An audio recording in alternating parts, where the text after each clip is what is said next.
तो conformal mapping की बात करते हैं। इसको हम मोबियस ट्रांसफॉर्मेशन भी बोलते हैं। 100% एग्जाम में क्वेश्चन आएगा भाई 7 मार्क्स का।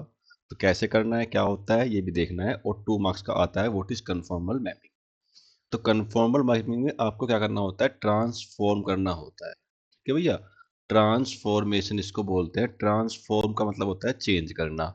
मतलब समझे बात को कि एक आपका फंक्शन इधर दिया जाएगा जेड में या डब्लू में, उसको आपको मैपिंग करना है, दूसरे फंक्शन में बनाना है इधर वाले साइड में। मान के चलो कि आपके पास कोई नंबर्स हैं जैसे 1 2 3 इधर वाले मैपिंग में, और इधर वाले फंक्शन में वैल्यू है आपकी 4 6 9। ठीक है, तो हमें क्या करना होता है, हमें रिलेट करना होता है कि भैया आपका 1 4 से मैप कर जाएगा, 6 से कर जाएगा, 9 से कर जाएगा, ऐसे ही 2 वाला आपका 4 से कर जाएगा, 6 से कर जाएगा, 3 वाला आपका 9 से करेगा, 6 से करेगा। तो इसको मैपिंग करना बोलते हैं। क्या बोलते हैं? मैपिंग करना बोलते हैं। अब यहाँ पे कहानी क्या आने वाली है आपकी, वो देखना है। यहाँ पे जो कहानी है वो कहानी ये है कि जब आपका कोई फंक्शन है w, वो एफ जेड हो जाएगा, इज कोल्ड कन्फॉर्मल। उसको कन्फॉर्मल बोलेंगे if it preserves angle between curves. जो जब ये आपका एक एंगल जो है उसको प्रिसर्व करेगा। जैसे बात समझे, कंडीशन क्या अप्लाई करेंगे, एफ जेड जो फंक्शन आपका दिया होगा वो एनालिटिक होना चाहिए, और एफ जेड का डिफरेंशियबिलिटी नॉट इक्वल टू 0 आनी चाहिए, तब आप कन्फॉर्मल मैपिंग कर पाएंगे। इसका मतलब ये हुआ कि जो प्री रिसर्च बोथ हो रहा है वो आपका मैग्नीट्यूड भी रखता है, डायरेक्शन ऑफ एंगल भी रखता है। जैसे आप देख सकते हैं, ये एग्जांपल दिखाएंगे एग्जाम्पल, और आप ये जो है डायग्राम देख सकते हैं कि जैसे कि आपका जो फंक्शन है w की वैल्यू दी है जेड स्क्वायर, और ये इंपोर्टेंट क्वेश्चन है भाई, एग्जाम में आया हुआ है। ठीक है, एक w है आपका जेड स्क्वायर। ठीक है, तो आपकी मैपिंग जो जेड स्क्वायर की मैपिंग है वो ये वाली जाने वाली है। इसको w में डिनोट किया गया है, इसको z w equal to z square में बता दिया गया है कि एंगल आपका बढ़ गया है, थीटा से 2 थीटा हो गया है। तो आपका जो ये वाला एरिया था, वो वाला एरिया इस वाले इतने रीजन में आपको दिखलाई देगा 2 थीटा एंगल पे। इसको ही कन्फॉर्मल मैपिंग बोलते हैं। तो कैसे सोल्व करते हैं वो देखना है भाई। तो मान के चलो कि आपको क्वेश्चन दिया गया कि w इजिकल टू में जेड स्क्वायर भैया। ठीक है, तो हमें पता होना चाहिए इसमें हम जेड को जो मानते हैं वो मानते हैं आर ई की पावर आई थीटा। ये जनरल फॉर्म होती है जेड की जब आप जो है एंगल की बात करते हैं, है ना। ठीक है, आई थीटा का मतलब पता है आपको, ये जो आपका ये लिखा हुआ है ई आई थीटा, ये कहीं कहीं पर आपको साइन थीटा प्लस में आई कोस थीटा भी लिखा मिलता है, इस प्रकार से भी लिखा मिलता है ना। अब W आपको दिया है जेड स्क्वायर, तो W आपका क्या हो गया, W हो गया भैया आपका जेड स्क्वायर e की पावर आई थीटा इसका स्क्वायर। तो ये क्या बन जाएगा, ये बन जाएगा आर स्क्वायर e की पावर 2 आई थीटा।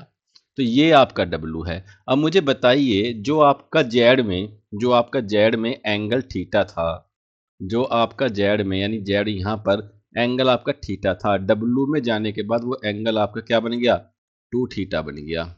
अगर इसको लिखे हम तो ऐसे लिख सकते हैं इस फॉर्म में कि ये हो जाएगा आई ब्रैकेट में 2 थीटा। ठीक है, तो कन्फॉर्मल हो गया, यानी कि आपका जेड का फंक्शन जो था वो केवल इस वाले इस पे काम कर रहा था, केवल थीटा वाले एंगल पे। और W में जब मैपिंग करके दिखाया तो उसका एंगल चेंज हो गया, उसका एंगल 2 थीटा हो गया, जो आपने अभी ऊपर देखा है। ये दिख रहा है भैया। ठीक है, इसी को मैपिंग बोलते हैं, इसी को मोबिलिस मैपिंग बोलते हैं। तो अब क्या हुआ, इसने क्या किया, जो मैपिंग आपने की वो चेंज कर दिया मैग्नीट्यूड को, लेकिन एंगल स्ट्रक्चर केवल क्या हुआ, पे रिजर्व हुआ। एंगल चेंज तो हुआ लेकिन उसी के फैक्टर में हुआ। ठीक है, ऐसे ही एक क्वेश्चन एग्जाम में आया हुआ है 22-23 में, जैसे ये क्वेश्चन है। ठीक है, 22-23 में क्वेश्चन आया हुआ है। क्वेश्चन कहता है ये कि find the bilinear transformation which maps Z is equal to, जिसका आपका जेड की वैल्यू जो रहनी है 0 रहनी है, -1 रहनी है, आई रहनी है, ऑन टू, ये ऑन टू करता है डब्ल्यू की वैल्यू आई पर, 0 पर, इनफाइनाइट पर। इसको बताना है। जब यहाँ पे एक बात सीखिए, यहाँ पे कंसेप्ट है। कंसेप्ट क्या है, मोबियस का कंसेप्ट है। मोबियस जो एग्जाम में ज्यादातर पूछा जाता है, मोबियस क्या होता है, बाइलीनियर। देखिए इस वीडियो में हमने वही क्वेश्चन से वही क्वेश्चन उठाए हैं जो एग्जाम के हिसाब से बहुत ज्यादा इंपॉर्टेंट है, और यहीं से ही क्वेश्चन हमेशा बनते हैं। ठीक है, तो मोबियस का एक जनरल फंक्शन है कि W इजिकल टू मोबियस में ये लिखा जाएगा ए जेड प्लस बी अपॉन में सी जेड प्लस डी। ये फंक्शन याद कर ले भाई, ये फंक्शन याद कर लें कि W इजिकल टू में ए जेड प्लस में बी और सी जेड प्लस में डी, ये आपका मोबियस का फंक्शन रह जाएगा। कल ये हमारा टॉपिक रह गया था इसको, ठीक है। तो अब जब गिविंग मैपिंग करते हैं, जब मैपिंग करना स्टार्ट करेंगे तो आपको पॉइंट दिए गए हैं, आपको पॉइंट दिए गए हैं कि z इजिकल टू 0 पे w को i आना चाहिए और -1 पे 0 आना चाहिए, i पे इन्फिनिटी आना चाहिए। उसी को हम आगे देखेंगे। तो मैपिंग करना स्टार्ट करते हैं ऐसे कि अगर z इजिकल टू 0 है, tends to w equal to i करता है, तो क्या करेंगे? तो इस कंडीशन में जो आपका w की वैल्यू है उसको पुट करेंगे, w की वैल्यू पुट करेंगे i, a z की वैल्यू पुट करेंगे 0, तो ये 0 हो गया, प्लस में b, ये c हो गया इंटू 0 प्लस में d, तो आपकी जो i की वैल्यू है वो आ जाएगी b अपॉन d। एक चीज ध्यान रखेंगे, अगले पॉइंट पर जाएं, अगर z की वैल्यू -1 है तो w की वैल्यू 0 रहती है जी। ठीक है भैया, तो जब z की वैल्यू -1 है तो इसमें पुट करो, यहाँ पे करो -1 इजिकल टू z की वैल्यू क्या है? -1 है, तो a इंटू में -1 प्लस b और अपॉन में c इंटू में z की वैल्यू -1 है, -1 इन प्लस में d, और यहाँ पे w की वैल्यू 0 है, सॉरी w की वैल्यू क्या है? 0 है। ठीक है, ये सब जाएगा 0 में, तो क्या बन जाएगा? -a plus b equal to 0, यानी कि a इजिकल टू b आपकी वैल्यू आ जाएगी। फिर थर्ड कंडीशन रखो कि z इजिकल टू, भैया जब i होगा तो w इजिकल टू इनफाइनाइट होगा। ठीक है, तो फिर से पुट करो रिलेशन में जो जनरल फॉर्मूला है आपका, इसमें पुट करो फिर से, तो w इजिकल टू अगर हम इनफाइनाइट पुट करेंगे तो ये जो बनेगा आपका ए आई plus B C i plus d, तो ये सब क्या होगी कहानी? इसका मतलब क्या होता है? इनफाइनाइट का मतलब होता है 1/0। ये रखो यहाँ पे, यहाँ पे रखो, चलो 1/0 हो गया, इसकी मल्टीप्लाई इसमें, इसकी मल्टीप्लाई इसमें, तो ये सब 0 तो 0 हो जाएगा, तो 0 हो जाएगा तो क्या बनेगा? तो ये बनेगा 0 equal to c i plus d, तो यहाँ पे d इजिकल टू क्या हो जाएगा? -ci हो जाएगा। इतनी बात समझ में आती है भाई? इतनी बात समझ में आती है? तो हमने अब ए बी सी डी जो भी आपको दे रखा है वो वैल्यू निकाल ली है। अब ये सब चीज वैल्यू निकल गई ही है, जब ये वैल्यू निकाल चुके हैं हम, तो हम इनका यूज करेंगे कि अगर b इजिकल टू ए हो and b upon D equal to I हो तो क्या होगा? ठीक है भाई, b इजिकल टू आपका a है और b upon d equal to अगर i है तो क्या होगा? तो यहाँ पे जरा d की वैल्यू पुट कीजिए और ऊपर a की वैल्यू पुट कीजिए, तो यहाँ पे आप देखेंगे कि b की वैल्यू तो हमने कर दी a, d की वैल्यू कर दी सी आई, ठीक है, इजिकल टू आपका इसको i, तो यहाँ से सोल्व करेंगे, ये पहुंचेगा इधर, तो a equal to -ci², i square की वैल्यू क्या होती है?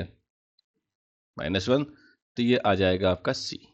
ठीक है, ये टर्म आपकी आ जाएगी, a की वैल्यू c आ जाएगी, ये बात ध्यान रखनी है भाई। ठीक है जी, a-ci, ठीक है।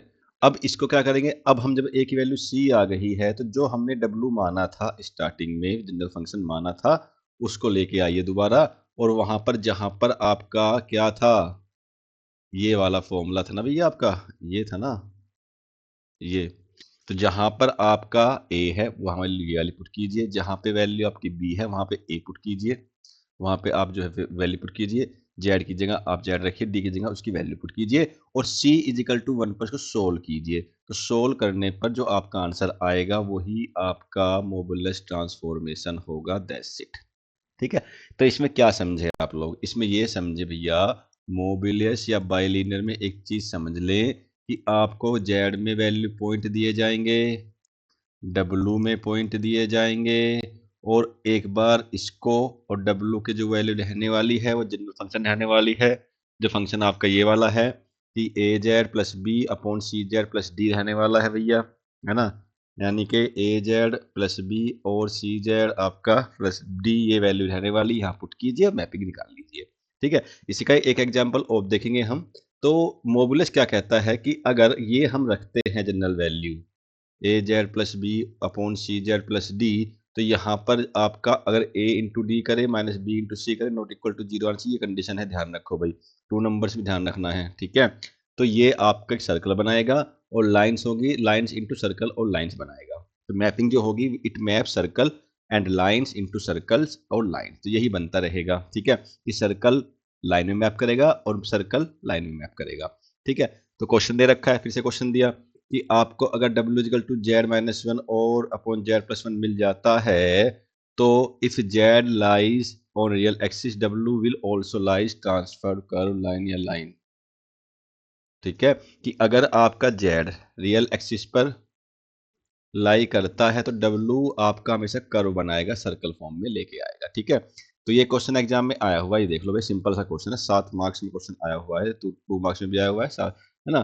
तो find invariant point of transformation, तो डब्लू इज इक्वल टू दे रखा है Z plus 7/2 Z plus 6, satisfy कीजिए इन्वायरमेंट में कि W is equal to Z होता है। बहुत अच्छा क्वेश्चन है भाई, बहुत ही ज़्यादा अच्छा क्वेश्चन है। इसमें क्या करेंगे आप, W equal to Z put करेंगे तो जेड इजिकल टू बन गया जेड प्लस 7/2 जेड प्लस 6।